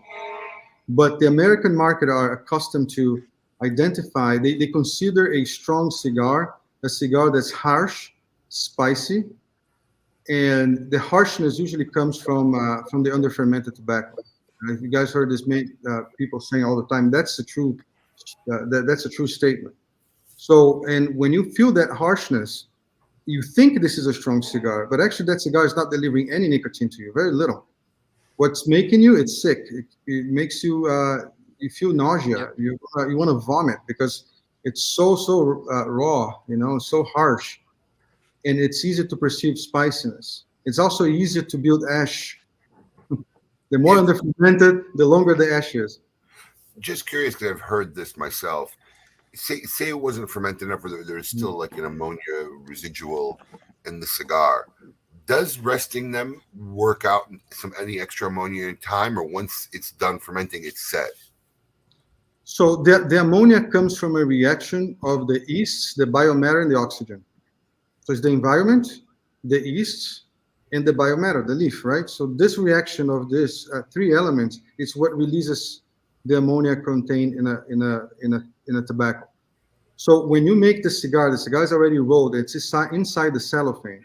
It's very hard to release the ammonia because there's nowhere to release. The ammonia needs. That's why we flip pilons. Because if you leave the pilons packed, it can traps ammonia. Yeah. The ammonia is not released. So you release very little ammonia inside the cellophane. If you want to maybe age a cigar for a long time, you got to really lower the temperature and lower the humidity as well. So bring it down to 60%, 58%. If you want the cigar to last for a long period of time, and remove of the cellophane and leave in your humidor, then the ammonia would be released because now there's no cellophane containing. I always remove the cellophane from cigars in my humidor when I had personal humidors at home. Yeah, it's a much slower process, but yes, absolutely. From a biological standpoint, the cigar keeps fermenting. Very slow, but it does ferment. That's many tobaccos, like for Jalapa, for example, that if you ferment the seco of Jalapa for too long, you start losing so much of the flavor. So now what's very common, it's people to ferment the seco just for 6 months in Jalapa, put them in bales, but don't use that tobacco. Leave them in bales to a more slow fermentation for another 6 months. So the results are very interesting when you do that. Or build the burros that they call, which is pile the tobacco in very short piles instead of building the whole pilon. Slow fermentation process and gives a touch. I'd like to ask you a question because there's always these things I call equivalent, like the urban legends of our industry, stuff that you hear, and some people swear by it and some people don't. And you seem to be very, very passionate and knowledgeable. So your feedback will be interesting. But there's always been this thing that I've heard where most manufacturers don't like to test the blends in either Nicaragua or Honduras. They want to fly the cigars back here to do the taste testing of the blends here because they believe that the transportation process would alter or affect the cigars. They're saying was when we smoke them down there and then we import them here, we smoke them, they don't taste the same. Is there any legitimacy to that? It's partially true. It's partially true, and I explain. I think the biggest difference of a cigar smoked down here, a blend that's made down here, and you smoke here and you smoke back home, comes from where you are located, the geolocation, where you live. If you live within 30 miles from the ocean, No matter where you are. If you guys are in Florida, no matter where you are with average 30 miles on each side from the ocean. So you are breathing sodium chloride. You're breathing salt. It's in the air. So your lungs, all your internal organs have more salinity than normal than a guy that lives in Texas. Does that make sense? So Is that bad or good for you? So that's it's actually good, but I'll explain how that affects your how you perceive flavor. Remember that when you add salinity, have you ever cooked something sweet, and then when you put just a little bit of salt, that sweetness becomes even more perceived, it becomes more noticed. If you like dark chocolate with sea salt, or if you like sea salt, I just have sea salt dark chocolate caramel squares. They're the best. Yes. Yep. So when you put that salt, it brings more of the sweetness, especially in when you have like a 70% up chocolate, cacao chocolate. So my point is, if you have that amount of salinity in your mouth, of course that the tobaccos will taste different. Of course it will. Like if you're making a cigar in the Dominican Republic and you're smelling that salinity all day long, the cigars you smoke with that amount of salinity there is different than otherwise. So there are ways for you to kind of cope with that situation sometimes. One of the things you can try is buy some baking soda. And then if you want to actually understand how the cigar tasted back where it was made, put a little, just a little bit of baking soda under your tongue. You're going to immediately start, and that will stay in your mouth a bit. He's breaking up. I got to ask him this because I'm curious. You broke up a little bit, so we got to put the baking powder under your tongue, and then we lost you. Yeah. So when you put the baking soda in your under your tongue, baking soda, it makes you salivate. Or just put a little bit of salt. Just put a little bit of salt in your mouth. You're going to immediately salivate. Sometimes it can be unpleasant. That's why I say baking soda, because it's easier. But that will create a reaction in your mouth similar to the reaction you would have if you were living by the coast, by the ocean. And you understand a little bit how the blender perceived that flavor. The opposite, it's hard, but it's possible too. Like, for me here, it's basically drinking lots and lots of water. So the more water, the more you wash your mouth, the more you wash your mouth, the more you get that salinity out of your system, and so you can blend. Does that work as well if you're washing your mouth with bourbon?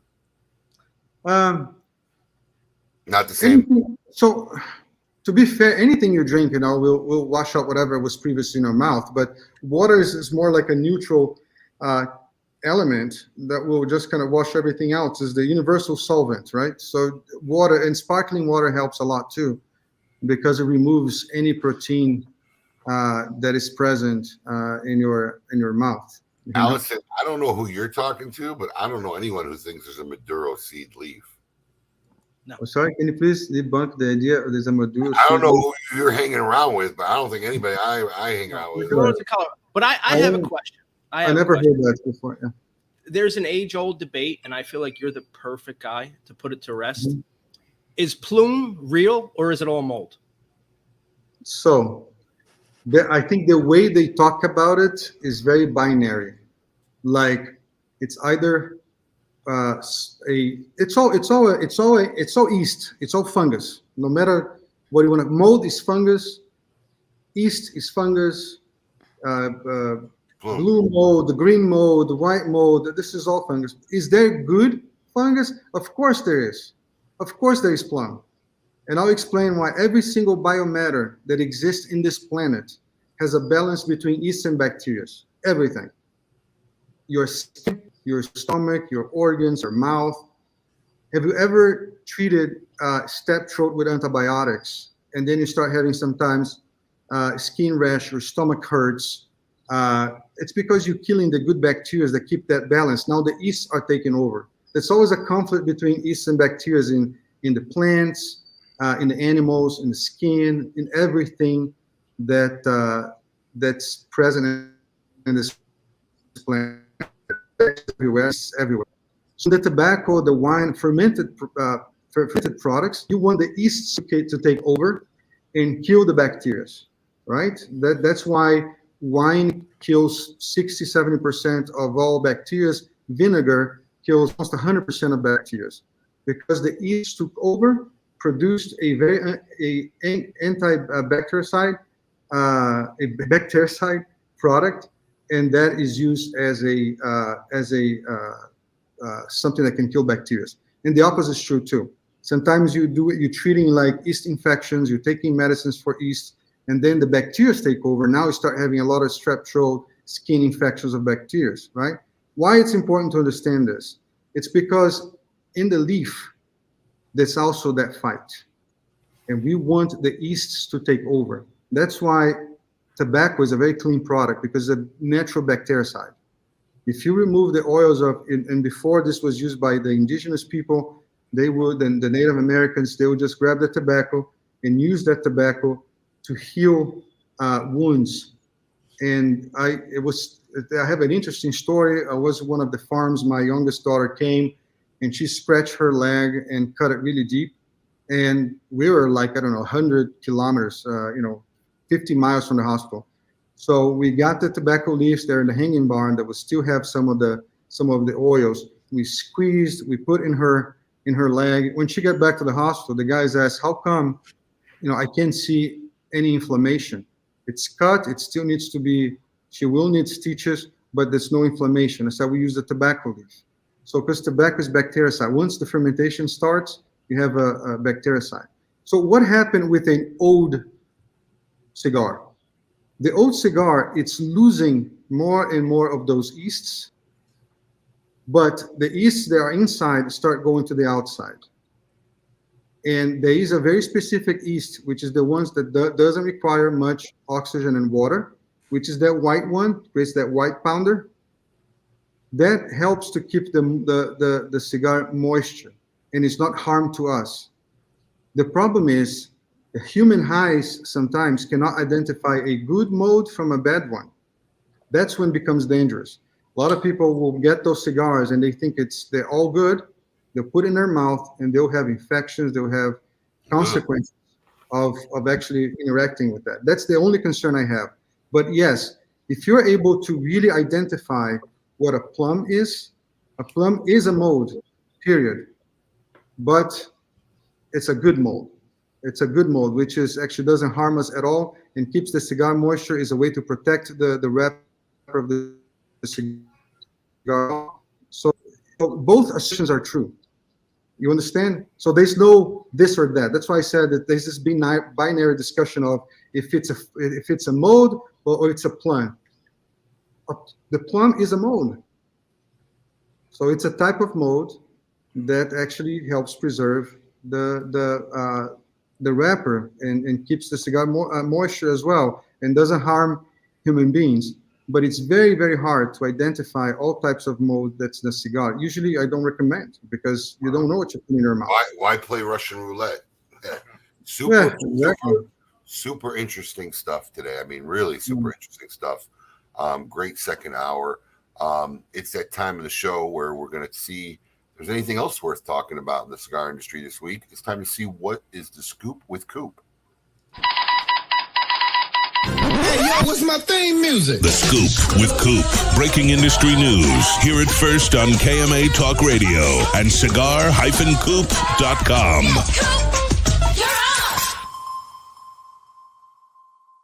Scoop, what is the scoop this week, my friend?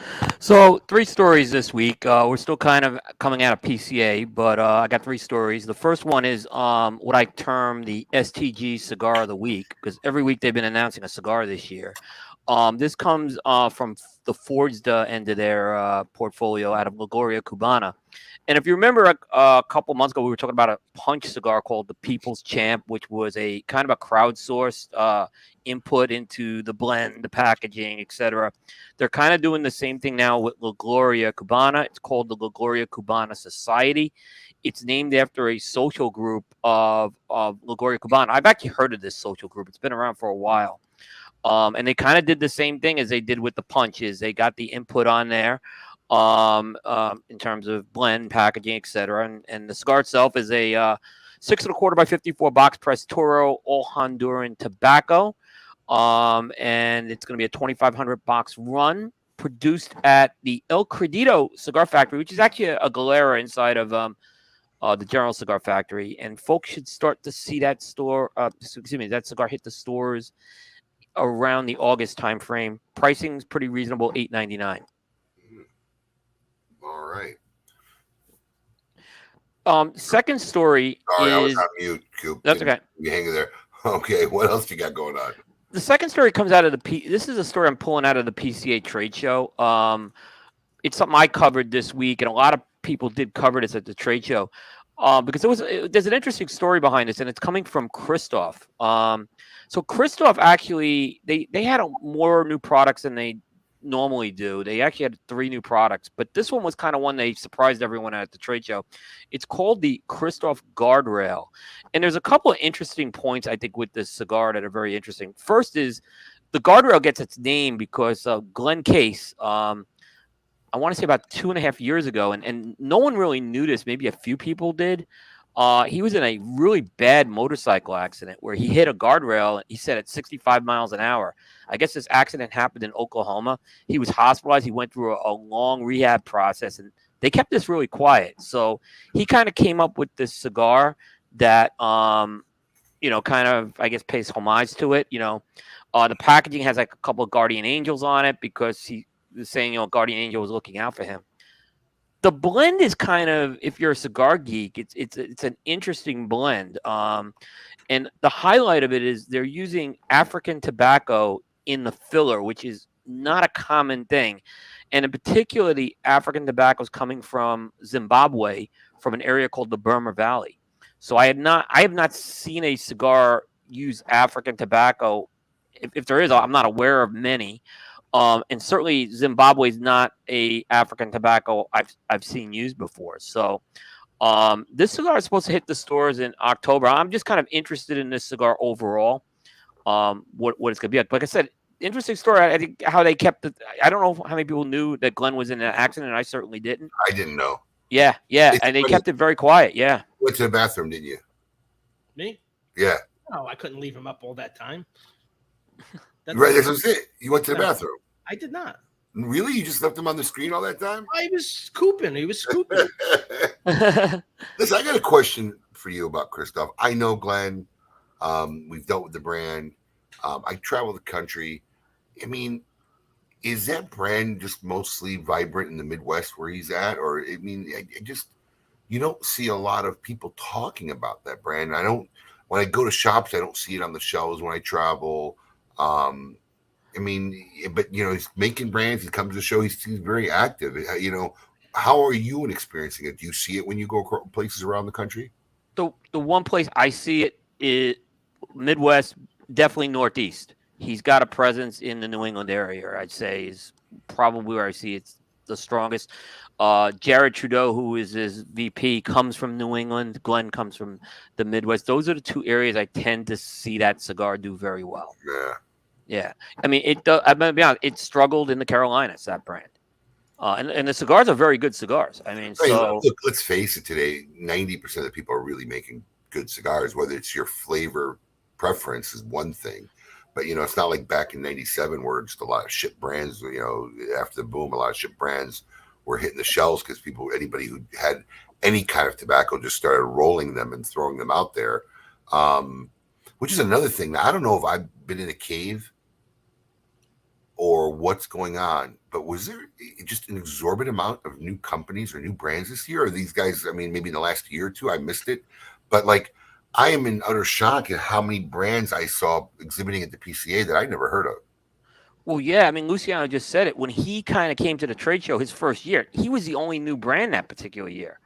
And there were a lot of new brands this year that came into the trade show. Right? Yeah, and a lot of them launching for the first time. For sure. And a lot of them had some higher price points, which was a whole other story too. That's one thing my operation guy mentioned. He was shocked at how many ultra premium lines were being launched. There was a lot. I mean, it was definitely there were just cigars I saw in the $20 range with a couple companies. So I have a question. So what is an ultra premium? $18, $20 or more. Oh, so the price defines if it's premium or not. I mean, what else are you gonna, fact? What other stipulation? We really don't know what they're doing and what the tobaccos are. Well, I'll tell you this. I'm not gonna mention the company's name, but there is a company who buys 100% of their fillers from us, and they had cigars at this trade show, from $20 to crazy prices, like 50, 70. I mean, that's what I'm saying. That seems to be a crazy theme in probably one of the worst economies we've had in a while. So it was kind of an odd thing to see a lot of it at the trade show this year. Yeah, it was definitely. Go ahead. No, yeah, I was agreeing. I think there's two main issues that will happen with some of these companies, and I encourage anyone who wants to create a brand, who wants to create a cigar company, to do it. But I think some of these guys will suffer a lot with a couple of things that are happening in the tobacco world. The first one is the logistics and the cost of bringing tobaccos from Asia, specifically Indonesia tobacco. I think there's a lot of issues that happen in Ecuador that you guys are not talking about, but it's happening, and we got major companies that lost 30% of their crops this year because of a civil unrest in Ecuador, where narco people got together with some other people. The government didn't negotiate with. I don't know exactly what happened. What I know is that there are many farms that had actually situations where they could not even access the farm because the farm was seized by a drug lord or by locals, and so that's going to increase a lot the price of wrapper. That really define the cost of a cigar at the end of the day is the wrapper. The wrapper is the most expensive part of a cigar. So I think there will be another increase in cost of wrappers, especially by the end of this year, beginning of next year, when they start bringing the tobacco over. And guys who are not vertical, who don't have the capacity to store tobacco, will get somehow hurt in the process. Yeah, they'll suffer. Right. Yeah, Luciano, you have access because you have farms in Ecuador. I mean, that's a big strategic advantage you guys have. Yeah. A lot of people don't have that advantage. Yeah, we grow in Ecuador, and we luckily are positioned in an area that we got some protection from some other big guys that are around us, so they didn't get into our operation there. But there's a lot of issues going on. Ecuador right now, it's not safe. It's much worse than anywhere else. Yeah, it's a definite hot zone. Yeah. What else you got going on, Coop? I got one more story. We have time, or? Oh, for you, we make time, bro. Okay. And we're going to use a visual prop for this one. Zycar released a new cutter at the trade show this year. It's part of their 25th anniversary. It's called the Zycar Revolution. And Alex has got a picture of it on there. So normally with a cutter, and I'll try to see if I can go with my hand here. Yeah, you have a cutter and you use two handles and you clip the cigar. Yeah. Alex, put that back on there. The Zycar Revolution, and I actually tried this at the trade show. It uses a rotary motion where you actually kind of rotate like an outer dial, and it actually will cut the cigar. Now, it took a couple of times to get the hang of it, but it was actually something I got the hang of very quickly, and it was almost like once you do it, it's like riding a bike. I don't even understand are you supposed to roll the wheel with your thumb? Pretty much, you roll the wheel with your thumb. So what you put it like in your? Is that hole for a finger? The hole in the middle is or the bottom. The hole at the bottom, is that for a finger, or that's just? I think it's just there because I didn't really use that thing at all when I did it. So basically, how do you open up the blades? The rotating. It's rotated. All right, so you just keep rotating with your thumb. Right, it rotates up, rotates back. Yeah, and there's springs in it, so kind of it gives an assisting motion when cutting it. And I think it's kind of interesting because if someone's got like an arthritic condition, it's actually an easier way to cut the cigar. Like I said, I was surprised how once I got the hang of it. Like I said, it takes a few tries. It was kind of easy to do. So that's shipping now. Yeah, that's actually shipping now. I find it mind-boggling. It's just me. I might piss some people off. I mean, look, I've been a biter. I bite my cigar. I don't want to carry a piece of equipment or whatever. I find it amazing the effort that's put into trying to find the better cut or the better way to cut a cigar. I mean, look, it's just toys for boys, man. It's toys for boys. The wheels. It's what's new. It's what's new, Abe. Yeah, it's toys for boys. It's what's new. I get it. Yep. It's but that those cutters got a price for $159. You put your ring finger in that hole. My pinky isn't fitting in that hole. Yeah, I'm trying to remember what I did with that hole, if anything. Put your ring finger in that hole. I find extremely complicated to use this lighter, to be quite honest. And I love what this guy's put out. I just feel like sometimes they're just kind of trying to reinvent the fork. People tried for, I don't know, over thousands of years to reinvent the fork. All you need is two very sharp blades, and you can make a cutter really nice, small, add jewelry to it. You can do whatever you want to do with the fork, but at the end of the day, it's a fork. It's a fork. Toys for boys. That's what I call it. I do love my scissor. I love my scissor. It works. I think it's got to work whatever you're comfortable with. I am a guy. I just don't get a V cut. To me, a V cut, I don't see. I'm not a V cut guy, and I've never seen the appeal of it, but people love it for some reason. Is it me? Am I missing something in the comments? Or is Ronnie Haysha having a conversation with himself? He normally does. He's just having a conversation. I don't know. I think Alan's having one too. So poker rooms. I don't know how we got onto that. Catch out more up-to-date news, rumor-free, teaser-free at cigar-coop.com. All right. It's time. It's been a while, and this is a very special season because it's including everybody. We're all in on this season 5 of Tail of the Tape, the greatest movie villains of all time. Let's run it.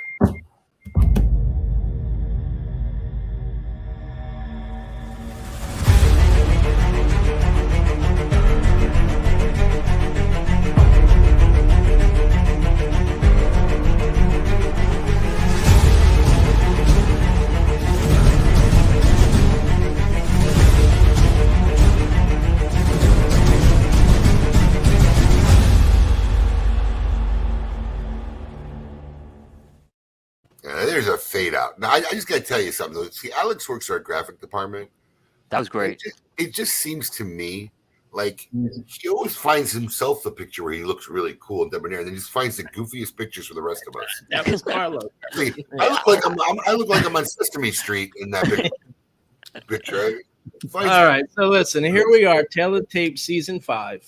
Being the new guys to the table, Abe, I'm going to let you go first.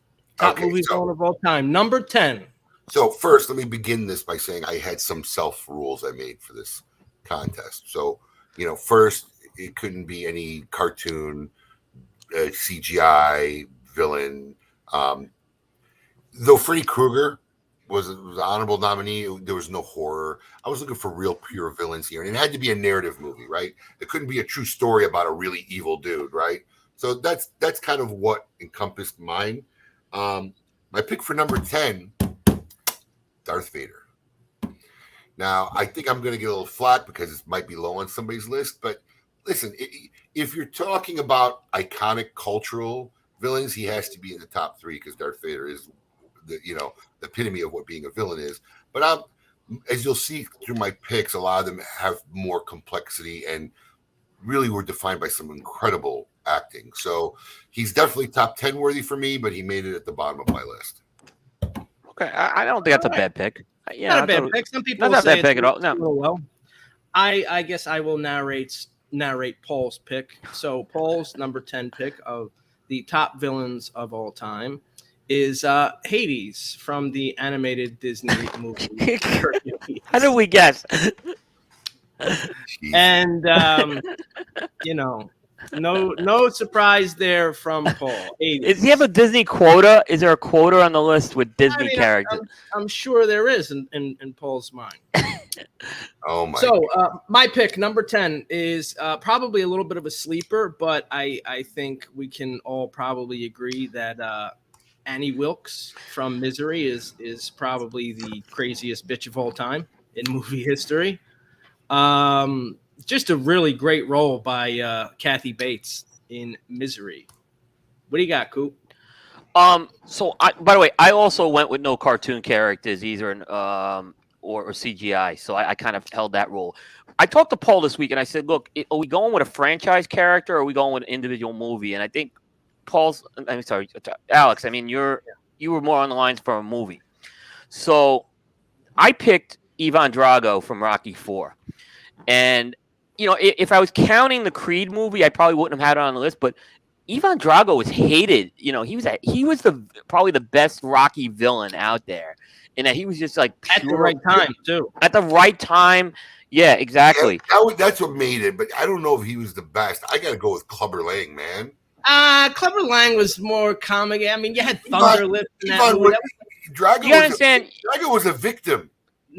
But he was the you right could make guy that up. You could, but a lot of villains are victims, aren't they? Right? I would say that. Wouldn't you say that a lot of villains are victims? Okay, a lot of villains were victims, and their victims made their victims. Yeah, made him villains. He was a victim, man. The guy had no remorse that he killed Apollo Creed. Yeah, but I agree. I agree. I mean, I think Clubber. There was a little bit. Maybe there was some people who just kind of sick of when Rocky kind of cleaned himself up and the Clubber character came along. So, but I think at the time, like Alex said, this was the Cold War was starting to, it was probably in the peak in the 80s when this movie came out. And, I just, so I kind of went with that one as my number 10. Good pick. Here's the list. One of my least favorite, believe it or not, Rocky movies. It was one of my least favorite too. If you see the Creed 2 movie and what they do with the Drago character in that movie, they do a really good job. And they just announced there's going to be a Drago movie coming out now. Oh, wow. So they're going to try to French. And I think, because they did a lot with the Drago character in Creed 2. They made him a much more complex character in that second movie. All right, well, let's say Abe won a best side. Yeah, everybody's talking about Paul's picks. Too bad Paul wasn't here. Yeah. Well, there you have it. There's episode 1 of season 5 of Tail of Tape. And as every closing week, we like to put our guests through a little bit of a grinder in a segment sponsored by Gurkha Cigars. And it's called Would You Rather?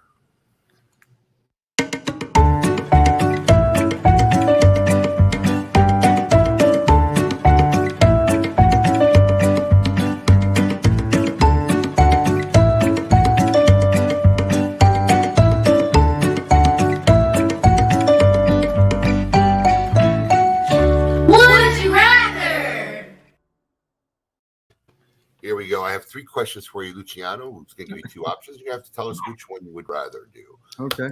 Once again, brought to you by the fine folks over at Gurkha Cigars.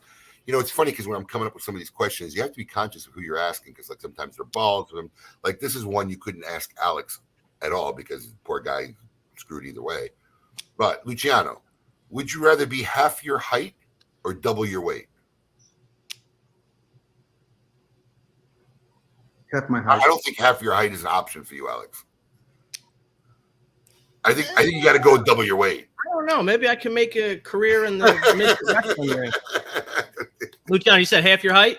Half my height, yeah. Yeah, who wants to carry around double the weight? How tall? Well, it depends how tall you are. How tall are you? As long as we talk about horizontally, yeah.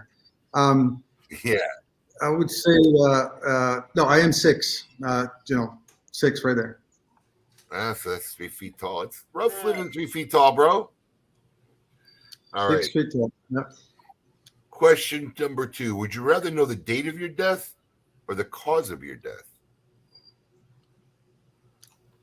That's a good one.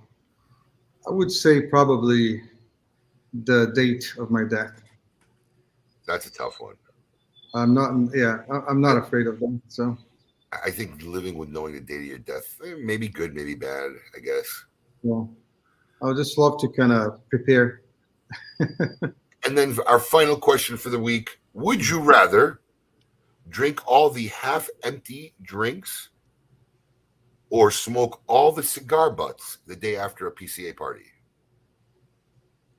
So my answer will be based on what we discussed before. Tobacco is a clean product. If you even put a drop of what's the name of the bacteria that kind of gives you botulism? Yeah, whatever bacteria. So there is a chance that the tobacco will kill those bacteria. So I'll go for the cigar butts. And there you have it. Yeah. Luciano, thank you for joining us for our segment sponsored by Gurkha Cigars. Would you rather? Excellent show, man. I think I might have learned more on this show than any other. We need to get Steve Saka and Luciano on the show and just let them butt heads and talk. Thank you. We have been in shows together twice already in the past 2 months. So yes. It's been interesting. Yeah. Yes. Thank you for joining us.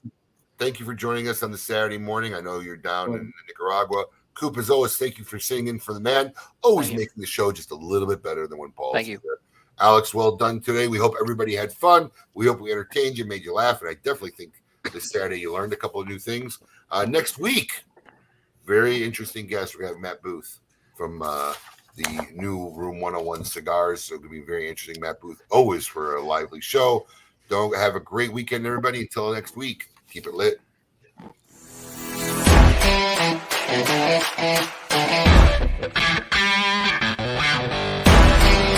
Thank you.